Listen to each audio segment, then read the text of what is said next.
It's the last Monday in July. Summer's two-thirds over.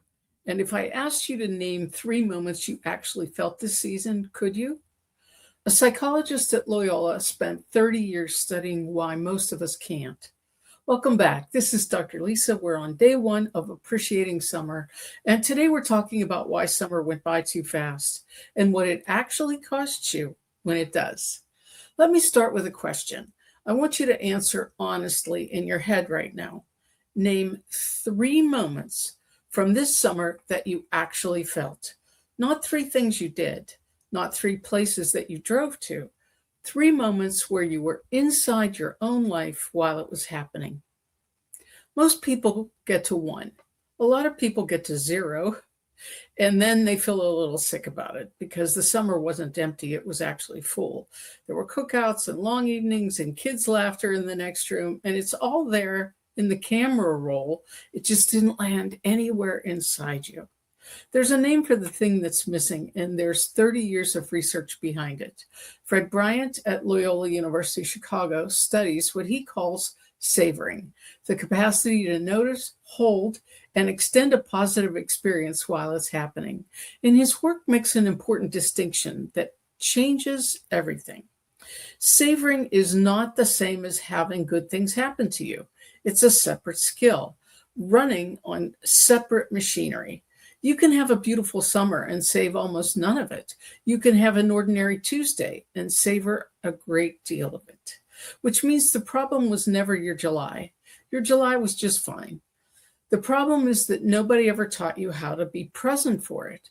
And the modern default setting, half your attention on what's next, the other half on what's unfinished, makes savoring nearly impossible. You can't hold a moment with a mind that's already 3 hours down the stream.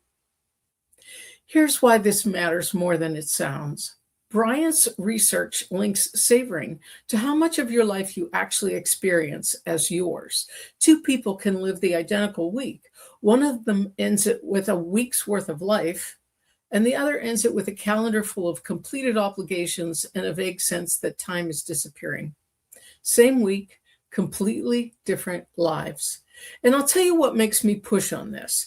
It isn't that you're missing sunsets. It isn't this exactly how the decade goes. Not in one dramatic loss, but in 1,000 ordinary evenings that never got recorded because nobody was home when they happened.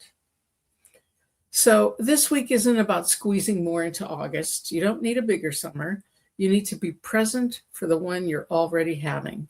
And that's a skill. It's trainable. And we're going to build it over the next 7 days. So here's today's challenge. Before you go to bed, name one thing from today that you've missed on autopilot. The light on the wall at 6, the first cold sip, the sound of the house settling. Don't rate it and certainly don't improve it. Just find one and say it out loud. And that's the whole thing. You're teaching your attention that ordinary moments are worth landing on. Today, day one, if you got to zero on that question, if you couldn't name the three moments, drop a "Hey, that's me" in the comments. And I want to see how many of us are in that boat together, because the shame around this is worse than the problem. If this gave you one easier breath, help me pass it on. Like, subscribe, tap the bell, save it on your playlist, and drop a comment because I read every single one. And thank you so much to all of my subscribers.